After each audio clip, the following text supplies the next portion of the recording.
Mi nombre es Jedediah, y nunca olvidaré el día en que la vida de Elias Thorne se partió en dos.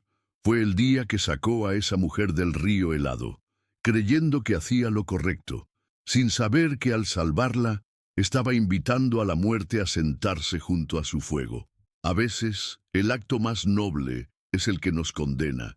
¿Qué habrían hecho ustedes en su lugar? Escuchen mi historia hasta el final y díganme qué habrían hecho.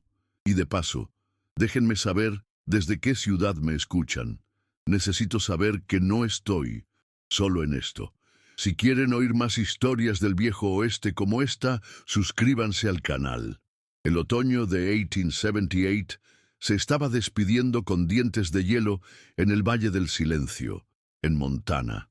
El aire era tan frío que dolía respirar, y el cielo, de un gris pesado como el plomo, prometía una nevada que lo sepultaría todo por meses.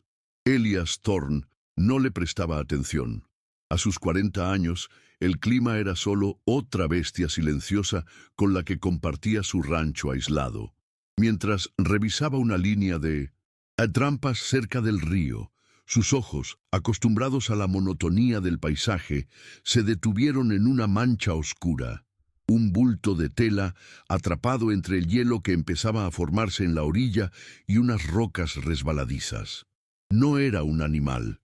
Era algo que no pertenecía a ese lugar, una pieza equivocada en el rompecabezas de su soledad.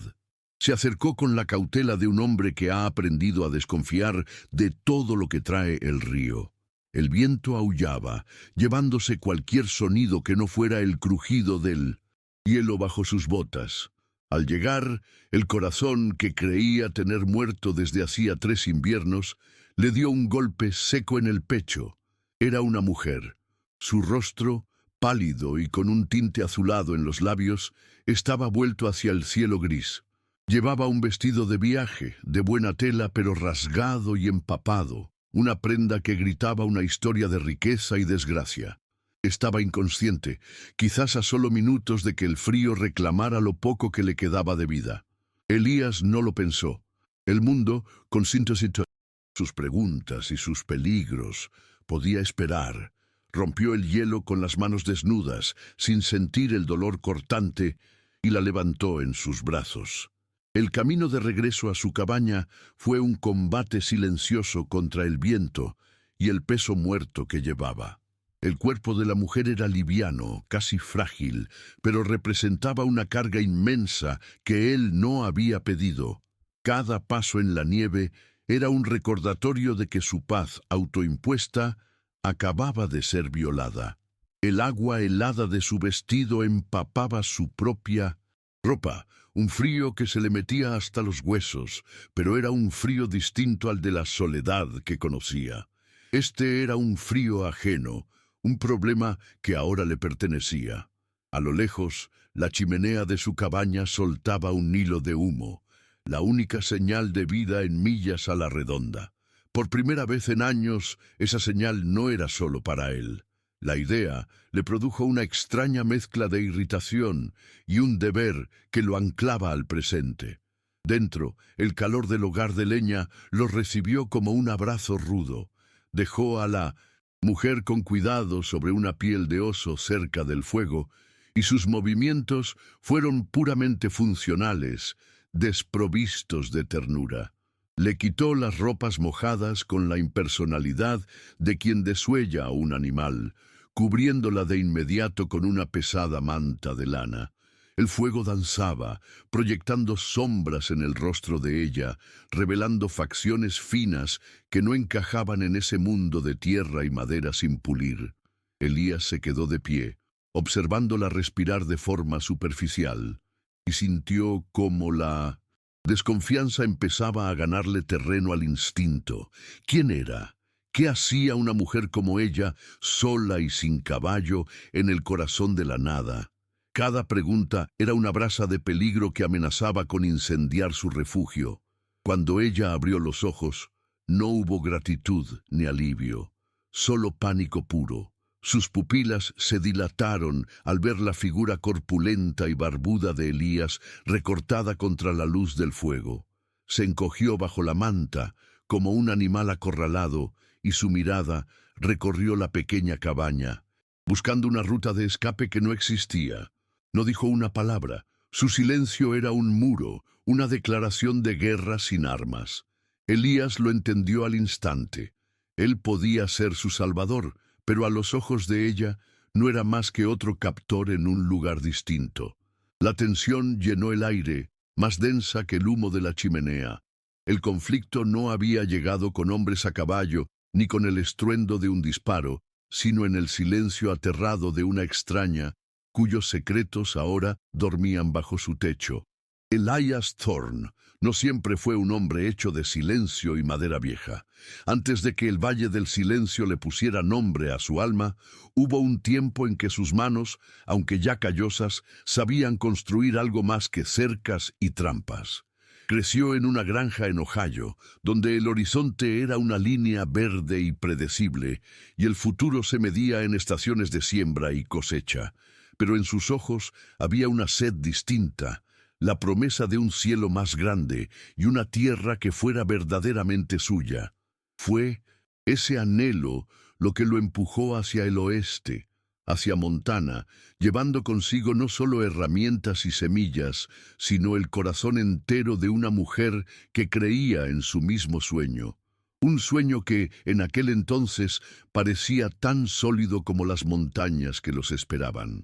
Conoció a Sara en una feria del condado, un día de sol bochornoso en el que el aire olía a heno y a pasteles de manzana. Ella no era la mujer más llamativa, pero tenía una luz tranquila en la mirada, una fuerza que no necesitaba levantar la voz. Vio más allá de la timidez de Elías, reconociendo la lealtad y la bondad que se escondían bajo su apariencia ruda. Su noviazgo fue breve y sencillo, sellado con promesas susurradas bajo un viejo roble, no con joyas ni contratos. Ella le entregó su mano, sabiendo que el camino sería duro, y él la tomó sintiendo, por primera vez, que no estaba solo en su lucha contra el mundo. Sara era el ancla y la vela de su vida, la que le daba raíz y al mismo tiempo lo impulsaba hacia adelante. El viaje al oeste fue una prueba de fuego que forjó su unión en algo indestructible. Cruzaron llanuras resecas y ríos crecidos, durmiendo bajo un manto de estrellas que parecía al alcance de la mano. Cada amanecer era un pacto renovado, una promesa silenciosa de protegerse mutuamente. Elías aprendió a leer el terreno, y Sara aprendió a hacer de cualquier lugar un hogar, por precario que fuera. Cuando finalmente llegaron al valle y Elías clavó la primera estaca de su futuro rancho, lo hicieron juntos. Sus manos, unidas sobre el mazo, no solo estaban construyendo una cabaña, estaban levantando un santuario contra la dureza de un mundo que solo respetaba la fuerza y la perseverancia. Y por un tiempo su santuario fue inexpugnable. La cabaña que construyó con sus propias manos no fue solo un refugio contra el viento y la nieve, se convirtió en el nido de su pequeña familia. El nacimiento de su hijo, Daniel, llenó cada rincón de madera con un sonido que Elías nunca supo que necesitaba: la risa. Ver a Sara meciendo al niño cerca del fuego, cantándole en voz baja, era la única recompensa que él pedía después de un día de trabajo agotador. Daniel creció siendo un niño del valle, con el pelo del color del trigo seco y los ojos curiosos de su madre. Elías le enseñó a identificar las huellas de los animales y el nombre de las estrellas, sintiendo cómo el amor por su hijo y su esposa se hundía en su pecho, echando raíces más profundas que las de cualquier pino de la montaña.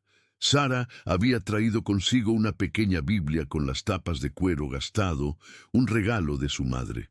No era una mujer que impusiera su fe, pero en las noches más oscuras o en los inviernos más largos, la leía en voz baja junto al fuego.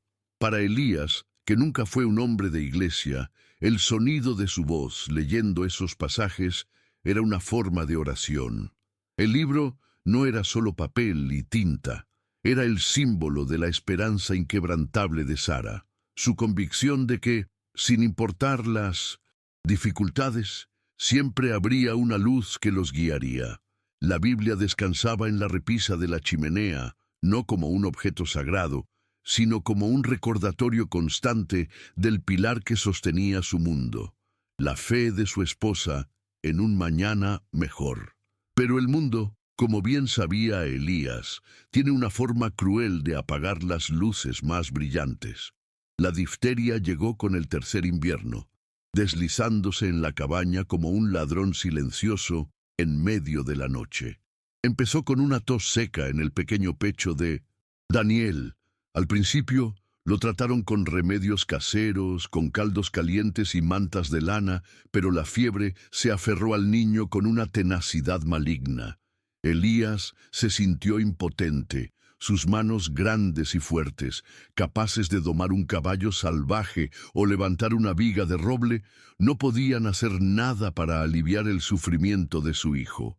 El viento afuera aullaba como un animal herido, y dentro el único sonido era la respiración agónica de un niño de 6 años. Daniel se fue en una madrugada gélida, justo cuando el cielo empezaba a teñirse de un gris pálido y desolador. Se fue en silencio, llevándose consigo toda la risa que alguna vez había llenado la cabaña. Elías lo sostuvo en sus brazos, sintiendo cómo el calor abandonaba su pequeño cuerpo, y una parte de su propio corazón se congeló para siempre. Sara no lloró. Su dolor era una tormenta silenciosa, una devastación interna que le robó el color de las mejillas y la luz de los ojos. Elías vio cómo su esposa, la mujer que era su ancla, empezaba a soltar amarras, a la deriva en un mar de pena del que él no sabía cómo rescatarla. La cabaña se volvió un mausoleo lleno de ecos y ausencias.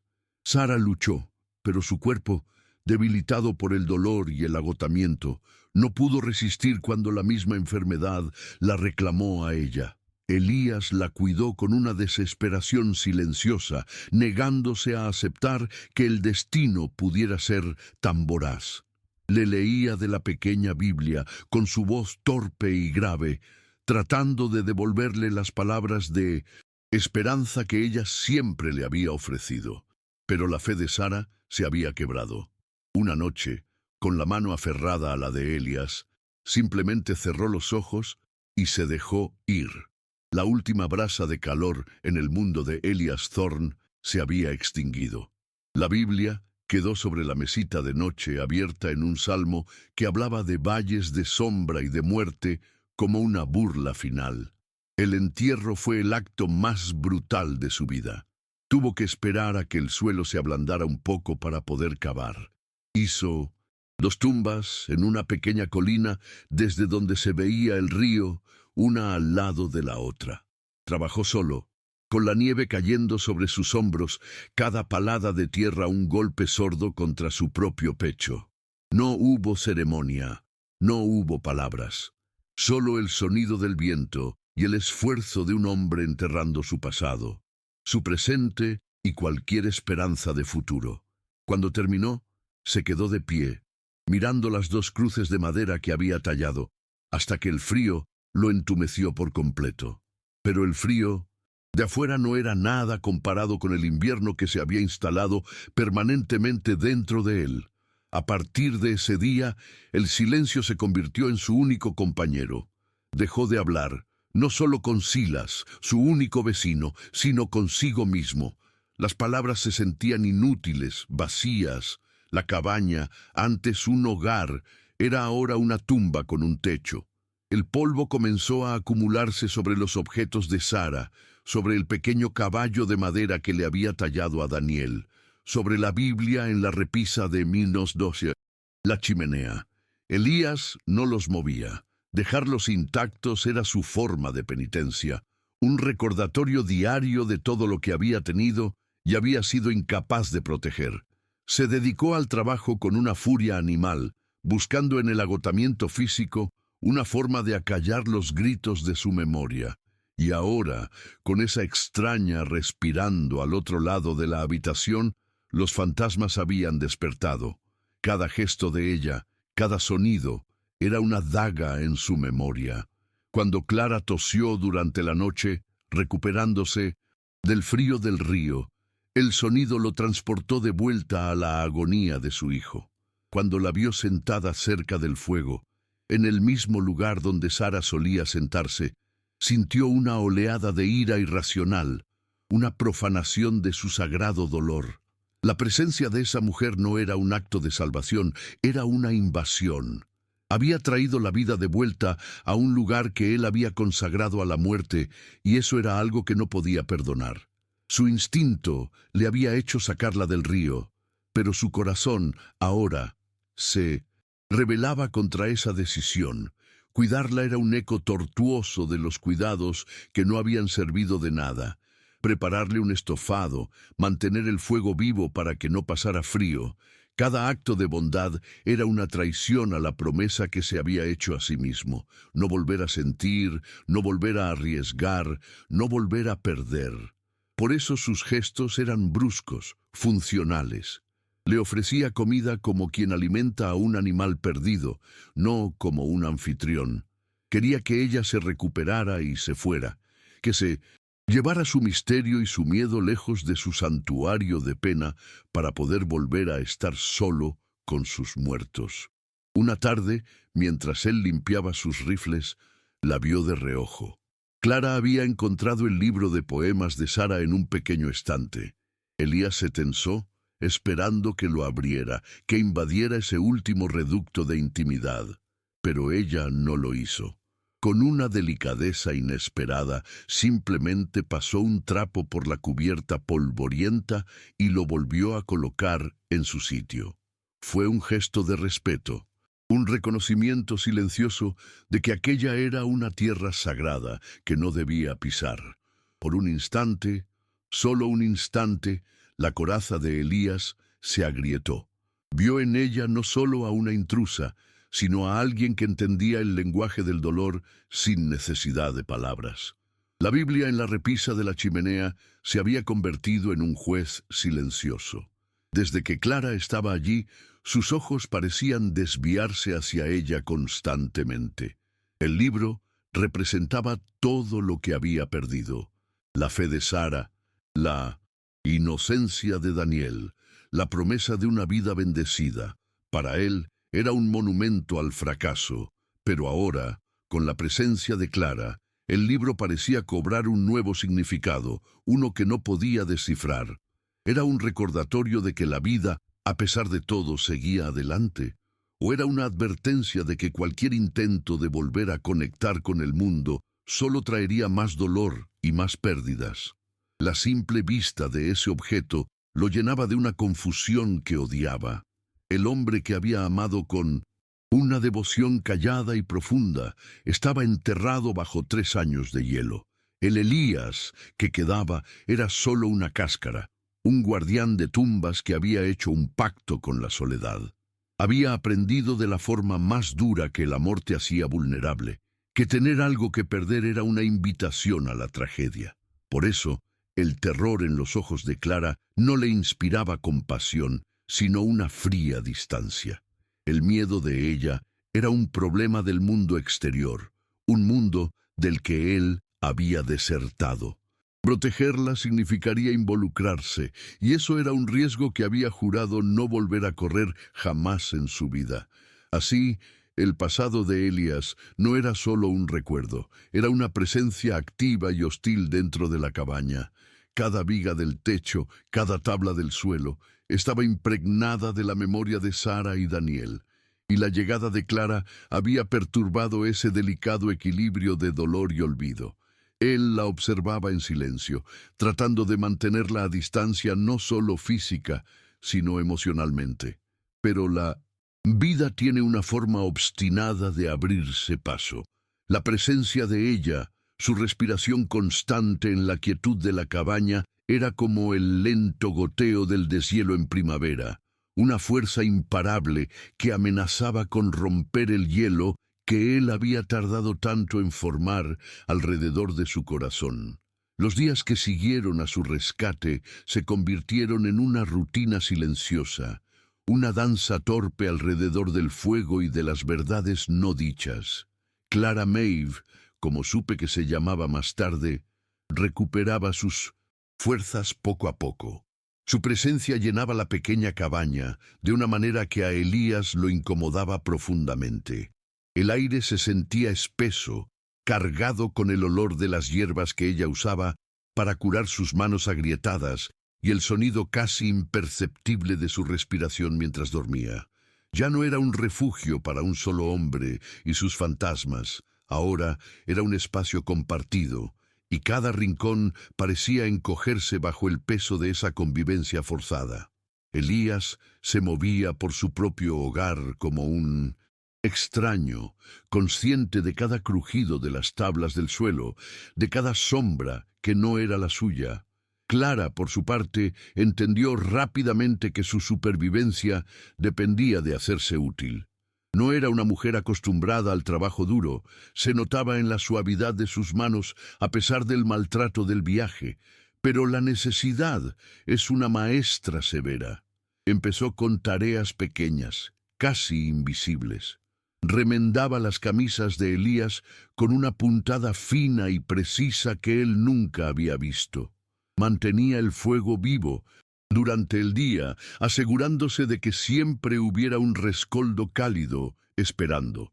Organizaba la despensa con un orden metódico que contrastaba con el caos funcional de Elías. Él observaba estos pequeños actos desde la distancia con una neutralidad estudiada. Aceptaba la comida caliente y la ropa remendada sin una palabra de agradecimiento, como si fueran transacciones sin emoción, el pago por el techo y la leña. Entonces, la nieve llegó, no como un susurro, sino como un rugido blanco que devoró el mundo. El cielo se desplomó sobre el valle del silencio, enterrando cercas, caminos y cualquier esperanza de contacto con el exterior. La ventisca aullaba día y noche, un lamento constante que se colaba por las grietas de la cabaña. Quedaron atrapados, sellados del resto de la humanidad por un muro de hielo y viento. La proximidad forzada se volvió asfixiante. Ya no había escapatoria, ni siquiera en el trabajo al aire libre. La cabaña se convirtió en su único universo, un pequeño escenario de madera donde dos extraños estaban obligados a confrontar la presencia del otro a cada momento, con el sonido de la tormenta como única banda sonora de su aislamiento. Esta cercanía ineludible empezó a desgastar la coraza de Elías. Verla sentada en la mecedora donde Sara solía leer o usando una de las tazas de cerámica que él mismo había hecho para su esposa, era como si un cuchillo removiera una herida que nunca había cicatrizado. El dolor se hizo tan denso que casi podía tocarse. Se volvió más huraño, sus movimientos más bruscos y sus silencios más hostiles. Una tarde, mientras ella pelaba patatas cerca del fuego, Clara empezó a tararear una melodía suave, una canción de cuna de un lugar lejano. El sonido, tan lleno de vida, fue una agresión para el luto de Elías. Se giró bruscamente y le espetó con una voz que no había usado en años. Silencio. La palabra cayó como una piedra en un pozo, y la melodía murió al instante. La dureza de su orden la hizo retroceder como si la hubiera golpeado, se encogió sobre sí misma y el miedo que había empezado a disiparse volvió a sus ojos con una intensidad renovada. Pero esta vez había algo más en su mirada, una chispa de comprensión. Empezó a ver los fantasmas que habitaban esa cabaña con él. Se dio cuenta de que cada objeto tenía una historia, cada silencio un nombre. A partir de ese día, se movió con un cuidado casi reverencial, evitando tocar el estante de libros, sin acercarse a la pequeña cuna de madera que acumulaba polvo en un rincón oscuro. Respetaba las fronteras invisibles de su dolor, y al hacerlo sin quererlo, construyeron un nuevo tipo de distancia entre ellos, una basada en el respeto por las heridas ajenas. Una noche, el frágil equilibrio se rompió por un grito ahogado. Clara estaba atrapada en una pesadilla, reviviendo el terror de su huida, el agua helada cerrándose sobre ella. Elías se despertó de golpe, el corazón martilleándole en el pecho. Por un instante, el instinto de proteger, de consolar, casi lo empuja a levantarse y acercarse a ella, pero se detuvo. Permaneció en la oscuridad de su catre, escuchando sus sollozos silenciosos, una batalla que ella tenía que librar sola. Sus propios demonios, la imagen de su hijo luchando por respirar, le susurraron que el consuelo era una mentira. En lugar de palabras, se levantó en silencio y añadió un tronco pesado al fuego, un gesto práctico, indirecto, una forma de decirle sin hablar que él estaba allí, vigilando, manteniendo el frío a raya. Cuando la ventisca amainó, el mundo exterior regresó. El primero en abrirse paso a través de la nieve fue Silas, el viejo trampero, su único vecino. Su llegada fue como abrir una ventana en una habitación cerrada por demasiado tiempo. Trajo consigo el olor a pino y a tabaco y la normalidad de una conversación. Silas era un hombre de pocas palabras, pero de ojos agudos. Miró a Clara con una curiosidad que no intentó disimular, pero no hizo preguntas indiscretas. Su visita fue breve, un simple intercambio de noticias y una evaluación de los daños de la tormenta. Pero al irse, dejó tras de sí algo más que huellas en la nieve. Había plantado la semilla del rumor. La noticia de la mujer del rancho Thorn corrió como la pólvora por el pequeño pueblo de Redemption. En el oeste, una historia así es mejor que el oro. Los susurros empezaron en el emporio y se hicieron más fuertes en la cantina. ¿Quién era ella? ¿Una mujer de mala vida buscando refugio? ¿O acaso el solitario de Thorn la había secuestrado? La imaginación de la gente, alimentada por el aburrimiento y la moralidad estricta de la frontera, tejió las teorías más descabelladas.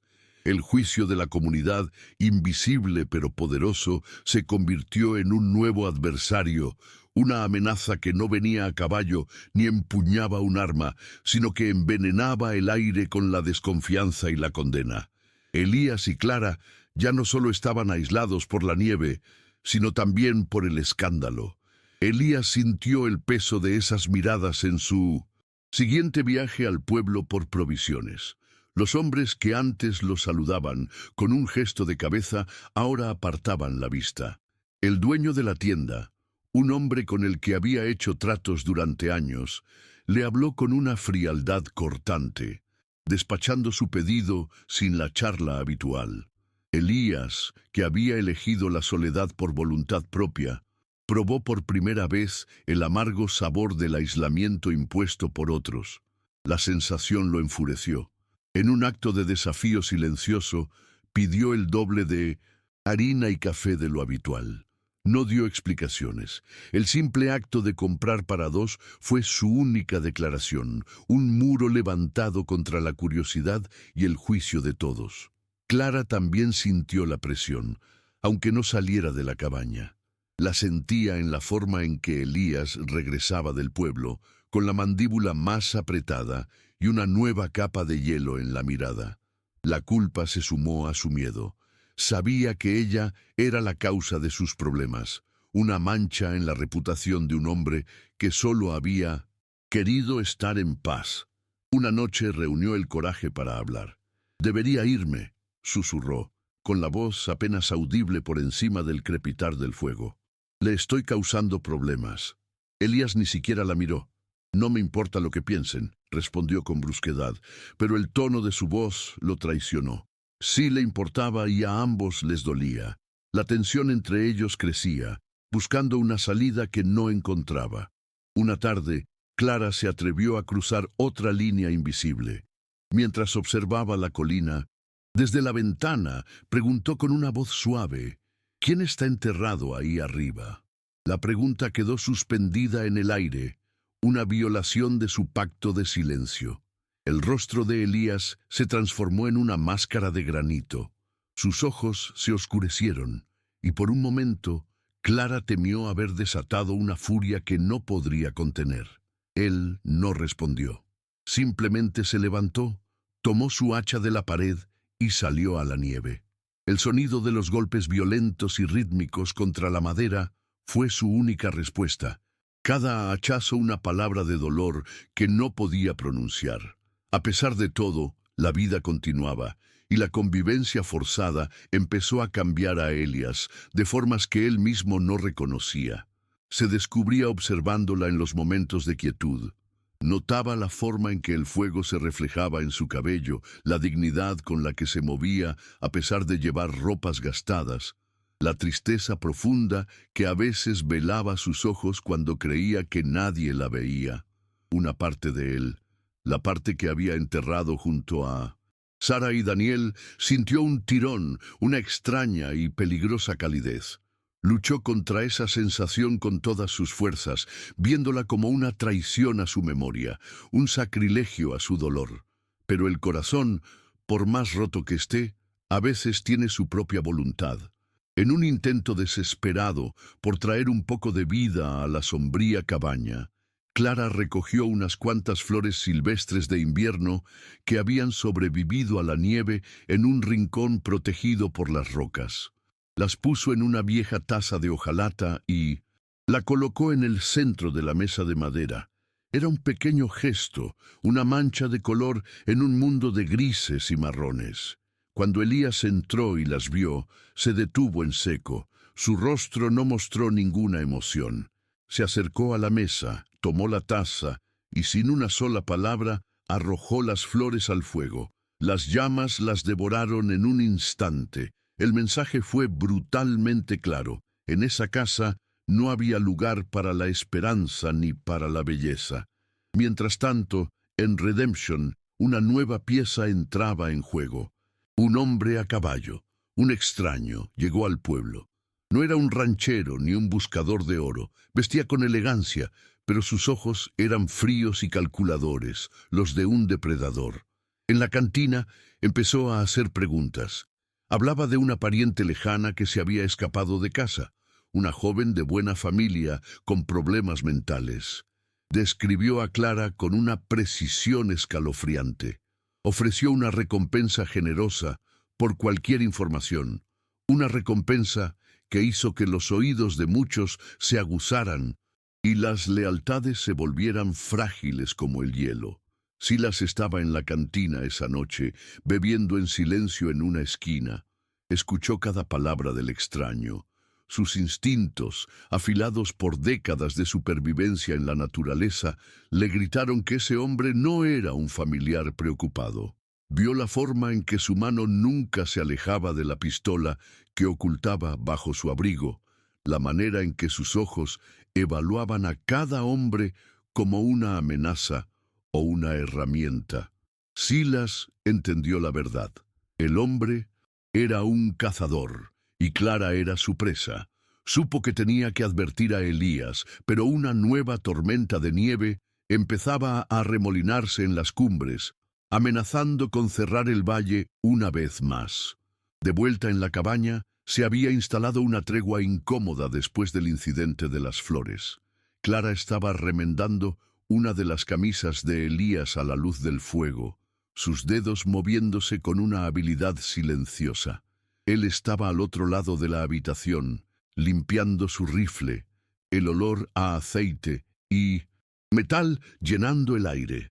El silencio entre ellos ya no era hostil, sino pesado, cargado de resignación. De repente, rompiendo sus propias reglas, Elías habló. Su voz, áspera por la falta de uso, sonó extraña en la quietud.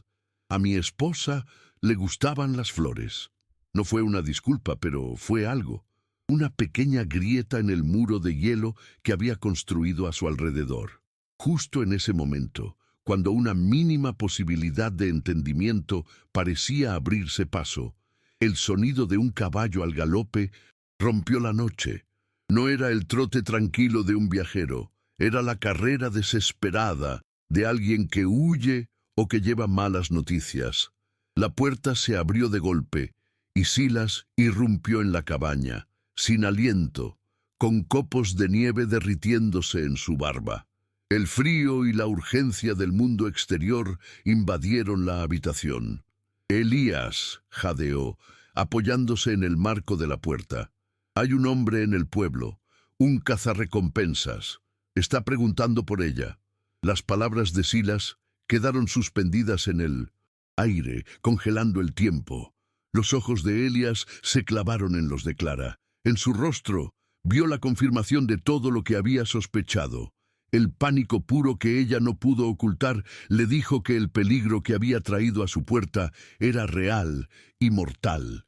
El santuario que había construido con tanto esmero para mantener alejado al mundo se había convertido en una trampa, un campo de batalla. De repente, la decisión ya no era sobre su dolor, ni sobre el juicio del pueblo, ni sobre flores en una taza. Era sobre la vida y la muerte. Y Elías Thorne supo, con una certeza que le revolvió las entrañas, que su tiempo de esconderse había terminado. Tenía que elegir un bando. El silencio que siguió a las palabras de Silas fue más pesado que la nieve que amenazaba con sepultar la cabaña. Era un silencio denso, lleno de todo lo que no se había dicho en semanas. El aire, que antes solo estaba cargado con el calor del fuego y la tensión de dos extraños, ahora olía a pólvora y a peligro inminente. Elías no se movió. Se quedó de pie, con la espalda recta como un pino, pero sus hombros se hundieron una fracción de pulgada, como si el peso del mundo exterior acabara de caer sobre ellos. El mundo del que había huido con tanto ahínco no solo había llamado a su puerta, la había derribado de una patada y ahora estaba de pie en medio de su sala con las botas sucias y una sonrisa cruel. Lentamente se giró. No miró a Silas, cuyo rostro estaba marcado por la urgencia y el frío. Sus ojos, del color del cielo antes de una tormenta, se clavaron en Clara. No había ira en ellos, ni siquiera sorpresa. Había algo mucho peor, una calma gélida, la de un juez que ya ha oído todas las mentiras y solo espera la confesión final. No hizo ninguna pregunta. Su mirada era la pregunta, una exigencia de verdad tan afilada como la hoja de su cuchillo de caza. La pequeña y frágil tregua que habían construido con gestos torpes y silencios compartidos se hizo añicos, y los fragmentos cayeron al suelo con un estruendo que solo ellos tres pudieron oír. Clara se desmoronó, no con un grito, sino con un colapso silencioso, como un edificio cuyas vigas ceden una a una. El color huyó de su rostro, dejándola con la misma palidez de la noche en que Elías la sacó del río. Las manos, que habían estado ocupadas remendando una camisa, cayeron a su regazo, la aguja y el hilo olvidados. Las lágrimas que había contenido con tanta disciplina durante semanas finalmente se derramaron, trazando surcos limpios en el polvo y la fatiga de sus mejillas. Su cuerpo entero se sacudió con un sollozo ahogado, el sonido de una esperanza que se quiebra. Era el sonido de una mujer que había corrido hasta el fin del mundo solo para descubrir que su jaula era mucho más grande de lo que había imaginado. «Mi nombre es Clara Maeve», susurró, con la voz rota.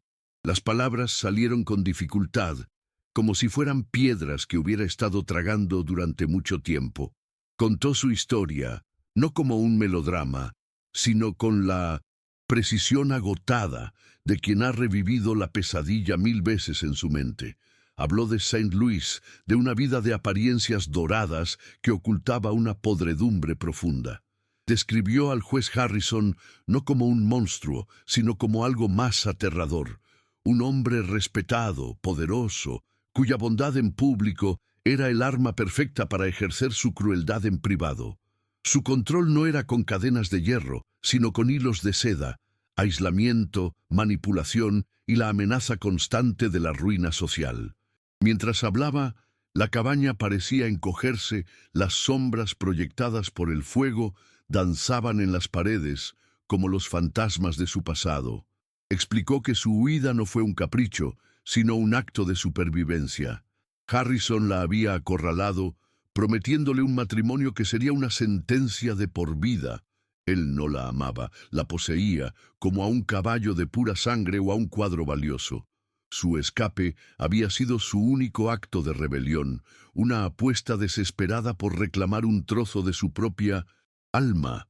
Elías escuchaba sin moverse, su rostro una máscara de granito.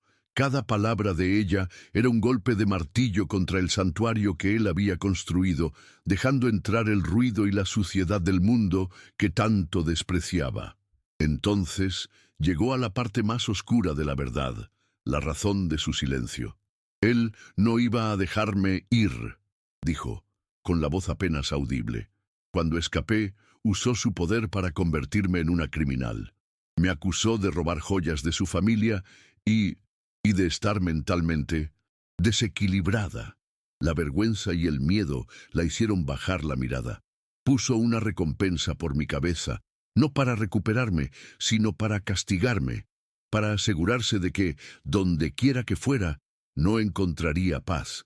Levantó los ojos hacia Elías, y en ellos había una súplica desesperada. No se lo dije porque no quería traerle este problema. Pensé que si me iba antes de que la nieve se derritiera, usted nunca lo sabría. Quería protegerlo. La palabra protegerlo pareció golpear a Elías con la fuerza de un puñetazo. Él, el hombre que había sobrevivido a inviernos brutales, que se enfrentaba a osos y a la soledad más absoluta, necesitaba la protección de esta mujer frágil y asustada. La ironía era tan amarga que casi le hizo reír. Sintió una oleada de ira fría, no hacia ella, sino hacia la injusticia del mundo, la misma que le había arrebatado a su familia. Había traído el caos a su puerta, no por malicia, sino porque el caos la perseguía. La revelación no lo liberó, lo encadenó a ella de una manera que no había previsto. Su problema era ahora su problema. Su peligro era ahora su peligro. Se levantó y caminó hacia la ventana, dándole la espalda.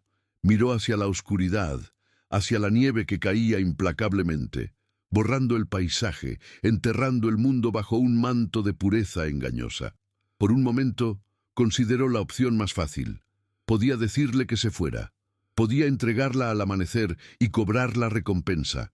El dinero le permitiría comprar más ganado, reforzar su rancho, profundizar su aislamiento. Podía volver a su silencio, a su dolor ordenado y predecible.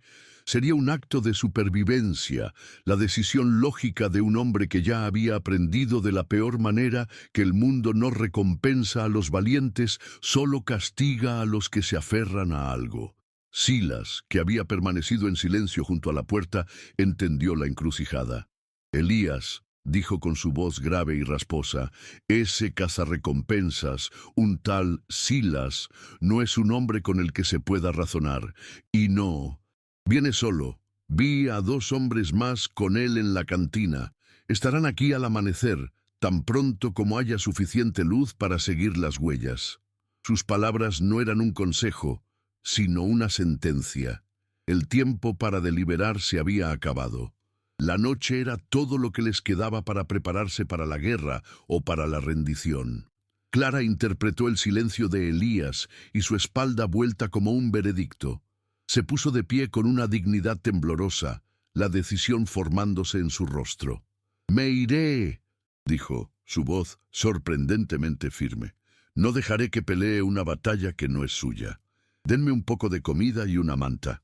Tomaré mi oportunidad en el bosque. Es mejor que dejar que lo lastimen por mi culpa». Su oferta era un suicidio. Sola, en medio de una tormenta de nieve, con cazadores de hombres pisándole los talones, no duraría ni un día, pero prefería morir libre en la nieve a ser la causa de la muerte de otro hombre bueno. Fue ese acto de sacrificio lo que finalmente rompió el hielo dentro de Elías. Se giró lentamente y la máscara de granito en su rostro se había agrietado. En sus ojos, Por primera vez en 3 años no había solo dolor o ira, sino una chispa de la vieja determinación, la del hombre que había cruzado un continente por un sueño. Vio en ella no a una intrusa, sino a alguien que, como él, había perdido todo, y aún así estaba dispuesta a luchar por lo poco que le quedaba. Su dignidad. La vio, y en su desesperada valentía se vio a sí mismo, al joven que había sido antes de que el mundo le rompiera el corazón. No dijo una palabra. Las palabras se habían vuelto inútiles. En su lugar, caminó hacia la puerta y la cerró con un golpe seco, deslizando la pesada tranca de madera en su lugar. El sonido retumbó en la cabaña. Un acto de finalidad, una declaración de intenciones. Luego se dirigió a la esquina donde guardaba sus armas. Cogió su rifle Winchester, el que no había usado para nada más que cazar ciervos en años, y comenzó a limpiarlo y cargarlo con una calma metódica. Cada movimiento era deliberado, preciso, el de un hombre que ha aceptado su destino y se prepara para recibirlo. Clara y Silas lo observaron en silencio, sin atreverse a respirar. La tensión en la habitación era tan palpable que casi se podía oler, una mezcla de aceite de rifle, miedo y una resolución inquebrantable. Elías no les dirigió la mirada. Su atención estaba centrada en su tarea. Tomó una caja de cartuchos de la repisa y la colocó sobre la mesa, al alcance de la mano. Revisó el percutor de su revólver Colt, el brillo del metal capturando la luz parpadeante del fuego. No estaba preparándose para entregarla. Estaba preparándose para un asedio. Estaba convirtiendo su santuario de dolor en una fortaleza. Entonces hizo algo que congeló el tiempo. Dejó el rifle sobre la mesa y caminó hacia la repisa de la chimenea. Sus grandes y callosas manos, acostumbradas a la rudeza de la madera y el metal, se movieron con una delicadeza inesperada. Apartó una capa de polvo de 3 años y levantó la pequeña Biblia de tapas gastadas que había pertenecido a Sara. El objeto parecía extrañamente pesado en sus manos, como si contuviera todo el peso de su pasado, de su amor y de su pérdida. Por un instante, simplemente la sostuvo, con la mirada perdida en sus páginas cerradas. Con unos pocos pasos lentos, cruzó la habitación y se detuvo frente a Clara. Ella retrocedió instintivamente, sin saber qué esperar. Él no dijo nada. Simplemente extendió la mano y le ofreció el libro. Sus ojos se encontraron y en esa mirada silenciosa se transmitió un mensaje más profundo que cualquier palabra. No le estaba dando un libro religioso, le estaba entregando lo más sagrado que le quedaba. Le estaba confiando la memoria de su esposa, el símbolo de la fe que él había perdido, pero que ella, de alguna manera, le estaba haciendo recordar. Era un pacto, una promesa. Clara tomó la Biblia con manos temblorosas. El cuero gastado se sentía cálido al tacto, como si aún conservara el calor de las manos que lo habían sostenido durante años. Al aceptar el libro, entendió que estaba aceptando algo más. Estaba aceptando su protección, pero también su pasado, su dolor y la frágil esperanza de un futuro. Elías asintió una vez, un gesto casi imperceptible, y luego volvió a su puesto junto a la ventana, recogiendo su rifle. La decisión estaba tomada.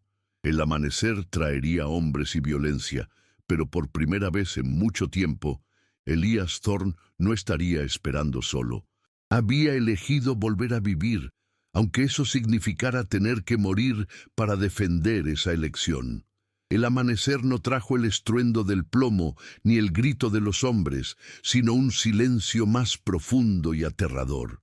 Cuando la primera luz gris se filtró por la ventana, reveló un paisaje inmaculado, excepto por 2 formas oscuras a medio enterrar en la nieve, a unos 100 metros de la cabaña. No eran rocas, eran los cuerpos de 2 hombres y sus caballos, caídos no en un tiroteo honorable, sino en las trampas para osos que Elías había colocado estratégicamente al amparo de la noche y la ventisca. El tercer hombre, el líder, había huido, dejando un rastro de sangre que la nieve nueva ya comenzaba a cubrir. Silas, que había observado todo desde una posición segura en el bosque, regresó a la cabaña con un gesto de sombrío respeto. No esperaban que el cazador fuera la presa, murmuró, mirando a Elías. Conocías el terreno mejor que ellos, conocías la tormenta, la justicia en el valle del Silencio no siempre era ruidosa, a veces era tan fría y silenciosa como el propio invierno. La violencia, aunque breve y distante, dejó una marca indeleble en la quietud de la cabaña. El resto del día transcurrió en un silencio denso, ya no de desconfianza, sino de una comprensión compartida y pesada. Elías no celebró su victoria. Se movió con la lentitud de un hombre que ha visitado un lugar oscuro de sí mismo que esperaba no volver a ver. Limpió sus armas con una meticulosidad casi ritual. No para prepararlas, sino para purificarlas, para borrar la intención con la que las había empuñado.